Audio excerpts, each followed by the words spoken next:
Assalamu alaikum students, welcome back to our channel and these classes. I hope that you all will be fine. So अभी तक अगर किसी ने subscribe नहीं किया चैनल को, अभी वो नया होगा इस चैनल पे, ठीक है, सब्सक्राइब कर लेना चैनल को and press the bell icon so that you can get the notification on time. So as you all know that we have started the second chapter, that's carbon and its compounds, और हमने इसमें 4 lectures complete किए और आज ये हमारा 5th lecture है, ठीक है, इस चैप्टर का। तो जो आज हमारा टॉपिक है वो रहेगा nomenclature. This is very important topic as far as board is concern and as far as your entrance is concern, ठीक है। मतलब आपका जो इंट्रेंस होता है उसके बाद अगर कोई देना चाहता है तो वहाँ पे भी आपको इसमें से क्वेश्चन पूछते हैं और आपको ये ज़रूरत है, ठीक है। और ये इंपॉर्टेंट टॉपिक भी है, बोर्ड में भी इससे क्वेश्चन पूछे जाते हैं, ठीक है। तो बस आप यहाँ पे ध्यान रखना, आपका जो नॉमेनक्लेचर है इंशाल्लाह बेसिक से लेके मतलब टॉप तक मैं आपको सारा कवर करूंगा। उतना भी डीप नहीं पढ़ाऊंगा, बट जितना आपको आता है 10th क्लास तक उतना आपको पढ़ाऊंगा, ठीक है, और थोड़ा सा एक्स्ट्रा भी। तो हम वीडियो को स्टार्ट करते हैं, टाइम वेस्ट नहीं करेंगे, ठीक है। पहले मैं आपको थोड़ा सा बताऊंगा हीटेरो एटम के बारे में before coming to the nomenclature, okay. So let's learn something about the hetero atom and function group, ठीक है। हीटेरो एटम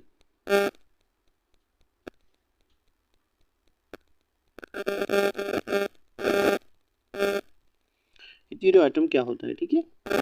देखो, इन हाइड्रोकार्बन चेन एक अगर कोई हाइड्रोकार्बन चेन होगी, ठीक है, हाइड्रोकार्बन चेन मतलब जिसमें हाइड्रोजन और कार्बन होगा, ठीक है। वन और more hydrogen can be replaced by other atoms, मतलब जो कोई एक या दो से ज़्यादा एटम्स, हाइड्रोजन एटम्स रिप्लेस कर सकते हैं, ठीक है, किसी और एटम के एलिमेंट से, मतलब एलिमेंट के एटम से। मतलब हाइड्रोजन को रिप्लेस करना एक हाइड्रोकार्बन चेन से, ठीक है, रिप्लेस्ड बाय अदर एटम्स, ठीक है, of any element. For example आपको मैं यहाँ पे समझाऊंगा, ठीक है। फॉर एग्जांपल यहाँ पे कार्बन है, ये कार्बन है, यहाँ पे हाइड्रोजन है, यहाँ पे भी हाइड्रोजन, इसकी वैलेंसी अभी कंप्लीट है, ठीक है। चार बॉन्ड्स बनाते हैं, 4 इसने बनाए हैं, ठीक है। अब मैं चाहता हूँ कि ये हाइड्रोजन में रिप्लेस करूँ, ठीक है। ये हाइड्रोकार्बन है ना, ये सारा हाइड्रोकार्बन है, ठीक है, क्योंकि इसमें हाइड्रोजन और कार्बन भी है। इसको मैं क्या करना चाहता हूँ, रिप्लेस, ठीक है। अगर मैंने इसको रिप्लेस किया, इसको मैं हटाता हूँ, ठीक है, इसको मैं हटाता हूँ, मैंने इसको रिप्लेस किया, ठीक है। अब यहाँ पे मैं लगाऊंगा क्लोरीन, ठीक है। अब जो मैंने एटम रिप्लेस किया, मतलब उसकी जगह जो मैंने एटम लाया ना, उसकी वैलेंसी और हाइड्रोजन की वैलेंसी सेम होनी चाहिए। देखो, अगर इसकी वैलेंसी फॉर एग्जांपल इसको 2 चाहिए, इसको यहाँ पे कितने इसने दिया कार्बन ने, एक ही, मतलब एक ही शेयर किया इसके साथ, बट एक इनकम्प्लीट हुआ ना, अनकम्प्लीट रहा ना, ठीक है, इनकम्प्लीट रहा ना। तो यहाँ पे वो एटम होना चाहिए जिसकी वैलेंसी सेम होगी इज दैट ऑफ हाइड्रोजन, ठीक है। तो यहाँ पे अगर क्लोरीन आएगा, इसकी वैलेंसी भी, मतलब इसको भी एक ज़रूरत होता है, जो हाइड्रोजन है उसको भी एक ही ज़रूरत होता है, तो यहाँ पे लग सकता है, ठीक है। अगर हम क्लोरीन या ब्रोमीन या फ्लोरीन, ठीक है, आयोडीन, जो भी हम लगाना चाहते हैं वो लगा सकते हैं, ठीक है, हेलोजन में से। तो हेटेरो एटम वो एटम होता है जब वो हम लाते हैं एक कार्बन हाइड्रोकार्बन चेन में, और उससे हम क्या करते हैं, replace hydrogen from that very hydrocarbon chain, ठीक है। और according to valencies the element that replaces hydrogen atom, मतलब जो रिप्लेस करेगा हाइड्रोजन एटम उसकी वैलेंसी होनी चाहिए same as that of hydrogen, ठीक है। तो ये आई थिंक आपको समझ आया होगा। इसको मैं यहाँ पे लिखूंगा थोड़ा, ठीक है, यहाँ पे नजर रखो आप, हेटेरो एटम, थोड़ा सा इसके बारे में आप नोट करो। In hydrocarbon chain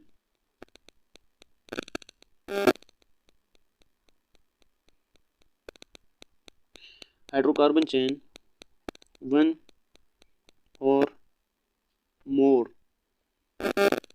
hydrogen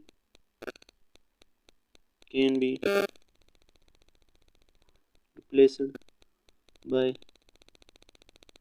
other atoms. Atoms according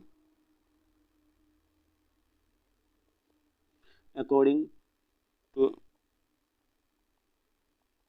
valencies, ठीक है, the element that replaces hydrogen, ठीक है। अब मैं आपको यहाँ पे एक और एग्जांपल दूंगा, ठीक है। ये कार्बन है फॉर एग्जांपल, यहाँ पे हाइड्रोजन, यहाँ पे हाइड्रोजन, यहाँ पे हाइड्रोजन, ठीक है, यहाँ पे हाइड्रोजन। अब इसको रिप्लेस करना है किससे, क्लोरीन और ब्रोमीन से, ठीक है। तो ये दोनों क्या होंगे, हेटेरो एटम, ठीक है। यहाँ पे कार्बन, यहाँ पे अपना हाइड्रोजन, यहाँ पे मैं क्लोरीन लगाऊंगा, यहाँ पे फ्लोरीन और यहाँ पे अपना हाइड्रोजन। तो कितने हाइड्रोजन रिप्लेस हुए, 2 हाइड्रोजन, ठीक है। किसने क्या, fluorine and chlorine. So the chlorine and fluorine they are the hetero atoms, ठीक है। उसके बाद हमारा जो टॉपिक है आज का वो है nomenclature, and this is very important topic, ठीक है।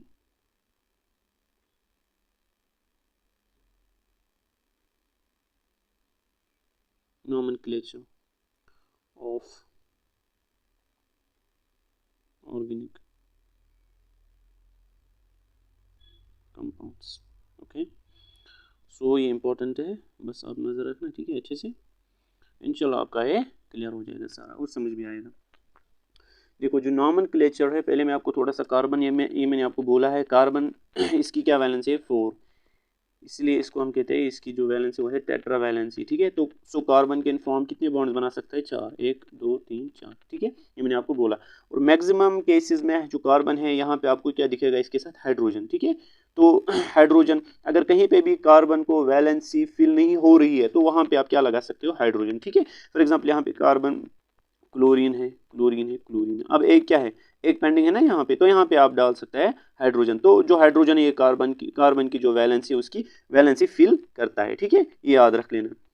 अब हम अपने टॉपिक पे आते हैं, इसको मैं थोड़ा सा रब करता हूँ, नीचे लिखता हूँ, इसको ऐसे रखूंगा, ठीक है। देखो जो नोमेनक्लेचर है of organic compounds, it consists of 5 parts,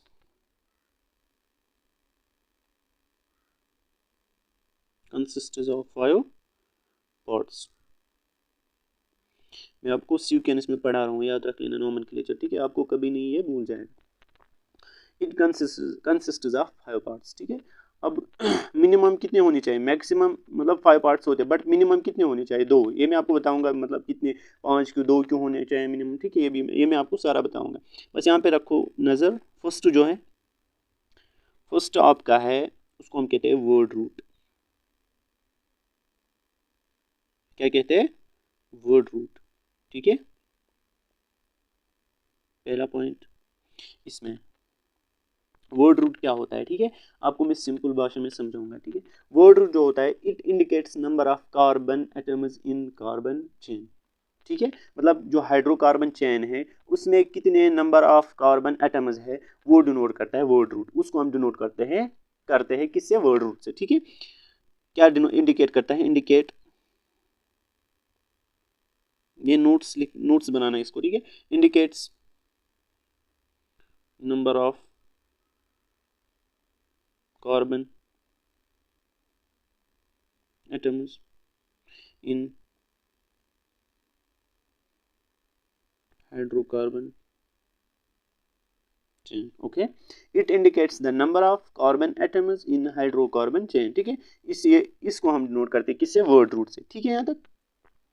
उसके बाद मैं आपको बताऊंगा कि कैसे आपको करना है इंडिकेट, मतलब कितने कार्बन होते हैं इस, मतलब फॉर एग्जांपल आपको एक कार्बन हाइड्रोकार्बन चेन दिया जाएगा, आपको बोलना है कि उसमें कितने कार्बन है, जितने कार्बन होंगे वहाँ पे उसको किससे डिनोट करते हैं, वर्ड रूट, उसी को बोलते हैं। मतलब word root indicates the number of carbon atoms in hydrocarbon chain, ठीक है। अगर मैं आपको बताऊंगा अगर कार्बन चेन में एक कार्बन होगा, 1 कार्बन, ठीक है, ये याद रखना, इसको हम कहते हैं मेथ, ठीक है, मेथ। अगर 2 कार्बन होंगे, एथ, 3 कार्बन, प्रॉप। अगर 4 कार्बन होंगे, ब्यूट, ठीक है, ब्यूट। उसके बाद 4 तक आए हम। उसके बाद अगर 5 कार्बन होंगे, पेंट, ठीक है। उसके बाद अगर 6 कार्बन होंगे, इसको क्या कहते हैं, हेक्स, ठीक है, HX। उसके बाद 7 अगर कार्बन होंगे उसको हम कहते हैं हेप्ट। उसके बाद 8 कार्बन, ओक्ट। उसके बाद अगर 9 कार्बन होंगे इसको हम कहते हैं नन, ठीक है। उसके बाद अगर 10 कार्बन, डेक, ठीक है। उसके बाद 12 तक मैं बोलूँगा, सॉरी 11। इसके बाद अगर 11 कार्बन होंगे इसको हम कहते हैं अनडेक, UNDEC, ठीक है। अगर 12 कार्बन होंगे तो डूडेक।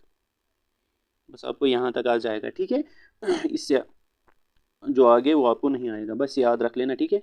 मैं आपको रिवाइज कराता हूँ। एक कार्बन अगर होगा, हमको क्या नाम देना है, वर्ड रूट की जगह मैथ। देखो, अगर कार्बन, एक कार्बन, जब हम एग्जांपल करेंगे ना आपको खुद समझ आएगा, ठीक है। एक कार्बन अगर होगा कार्बन चेन में मैथ, अगर 2 कार्बन होंगे एथ, ठीक है। अगर 3 कार्बन होंगे प्रॉप, अगर 4 कार्बन होंगे ब्यूट, अगर 5 कार्बन होंगे पेंट, अगर 6 कार्बन होंगे सिक हेक्स, अगर 7 कार्बन होंगे हेप्ट, अगर 8 कार्बन होंगे ऑक्ट, अगर 9 कार्बन के लिए नन, 10 कार्बन के लिए डेक, 11 कार्बन के लिए अनडेक और 12 कार्बन के लिए डूडेक, ठीक है, डूडेक। बस ये हो गया वर्ड रूट, ठीक है। तो वर्ड रूट क्या करता है, denote number of carbon in hydrocarbon chain, ठीक है। उसके बाद अगर आपको मतलब बोलोगे क्या 20 को ऐसे ही 22 उनको क्या कहते हैं वो याद नहीं रखना है आपको, फिर भी थोड़ा सा बोलता हूँ। इसको हम कहते हैं ई कॉस 20 को, ठीक है। उसके बाद अगर 21 होगा इसको हम कहते हैं हेन ई कॉस। उसके बाद 22 इसको हम कहते हैं डो कॉस, ठीक है। अगर 30 होगा उसको हम कहते हैं ट्राइकेंट। ये सब आपको याद नहीं रखना है, मैंने आपको बोला 12 तक याद रख लेना, ठीक है। ये काफ़ी है। उसके बाद ये हो गया फर्स्ट पार्ट। उसके बाद सेकंड, उसको हम कहते हैं primary suffix.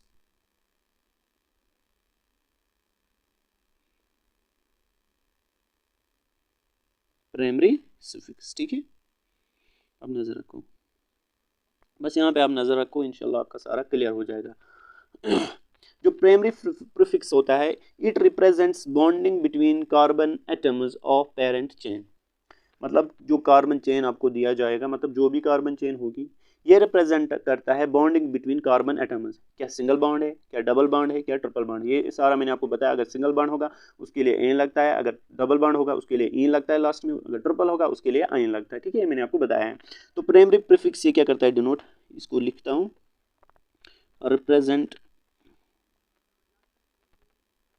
represents bonding between carbon atoms of parent chain, ठीक है। It represents bonding between carbon atoms of parent chain, ठीक है। फॉर एग्जांपल, अगर सिंगल बॉन्ड होगा कार्बन कार्बन सिंगल बॉन्ड, तो इसको हम क्या नाम देते हैं, एन, ठीक है। अगर कार्बन डबल बॉन्ड कार्बन होगा इन, ठीक है। अगर कार्बन कार्बन ट्रिपल बॉन्ड होगा तो आइन, ठीक है। YNE लगाना है लास्ट में, ठीक है। ये हुआ दूसरा प्राइमरी सफिक्स। उसके बाद थर्ड, देखो जब मैं आपको एग्जांपल दूंगा ना, फिर आपको ये अच्छे से समझ आएगा, अब खुद करोगे, आई होप दैट, ठीक है। उसके बाद जो थर्ड पार्ट है हमारे कार्बन इसका नॉमेनक्लेचर का, वो है सेकेंडरी सफिक्स। देखो primary suffix, secondary suffix,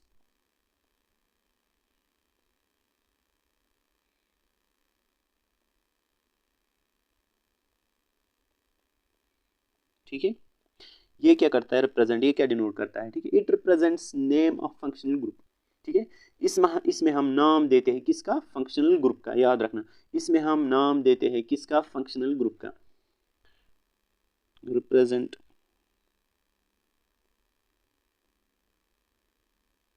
name of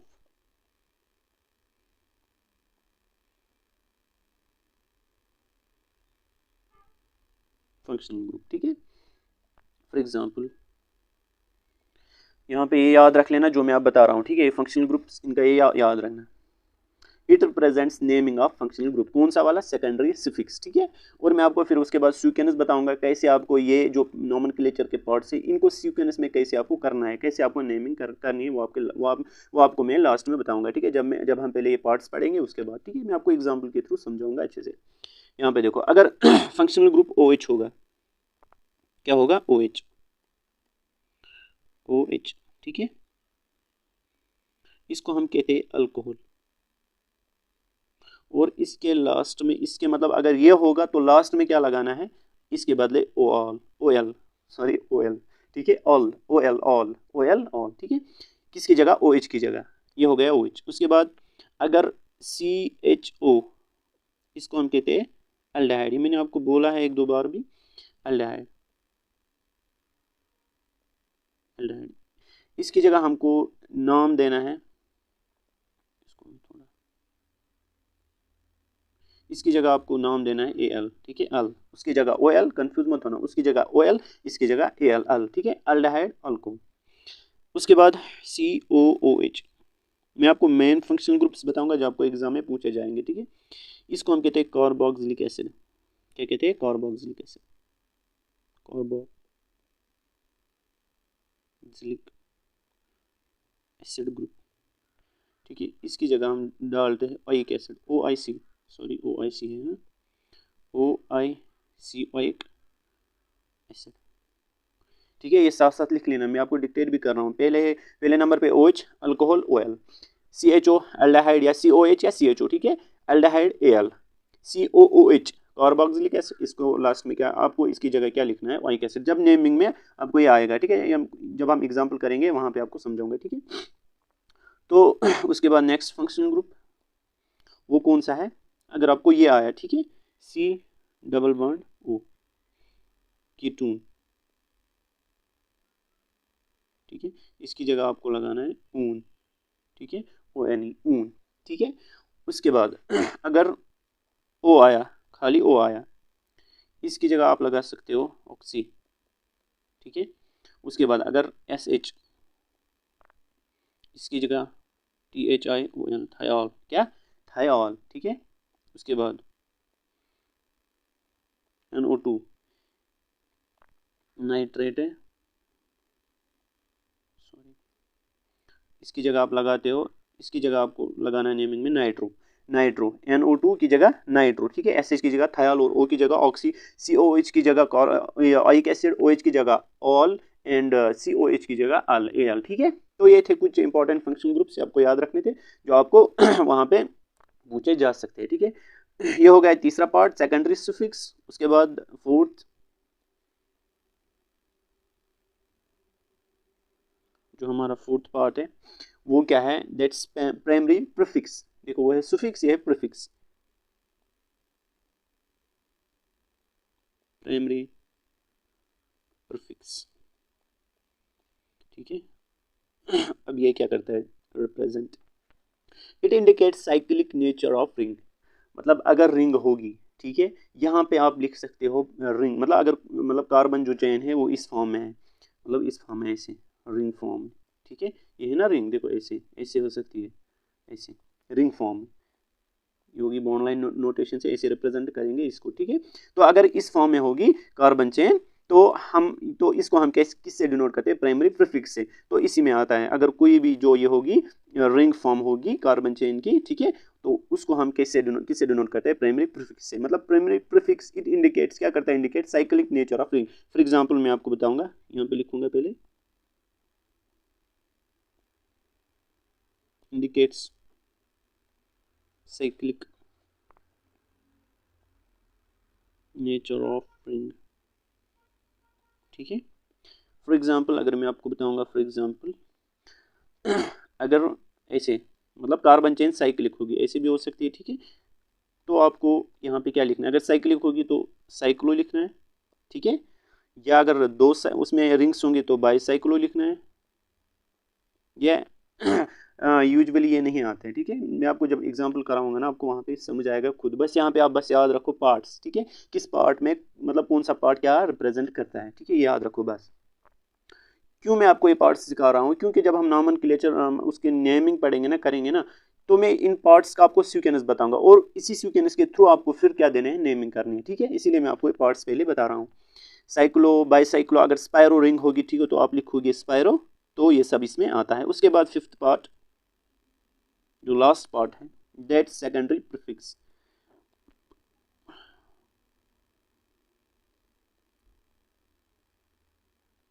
secondary prefix, ठीक है, ये क्या रिप्रेजेंट करता है? इट इंडिकेट्स सबस्टिट्यूएंट,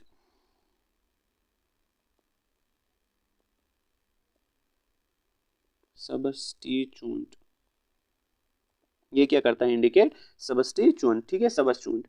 तो कौन सा सबस्टिट्यूएंट हो सकता है? फॉर एग्जांपल यहाँ पे लिखूंगा पहले, इंडिकेट्स, ये मैंने लिखा, हाँ, इट इंडिकेट्स सबस्टिट्यूएंट्स। फॉर एग्जांपल अगर अल्काइल ग्रुप होगा। देखो ये कार्बन है, इसमें हाइड्रोजन हाइड्रोजन हाइड्रोजन हाइड्रोजन, ठीक है।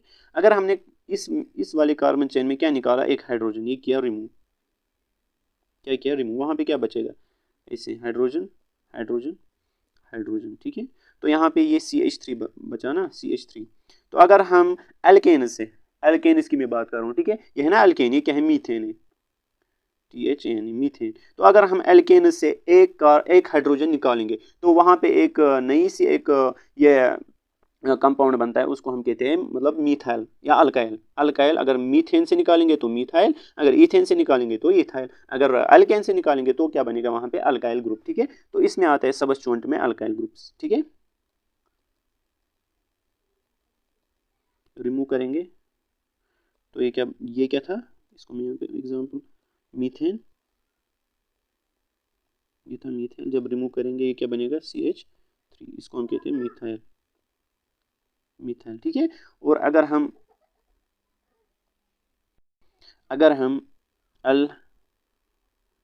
अल्केन से क्या करेंगे, हाइड्रोजन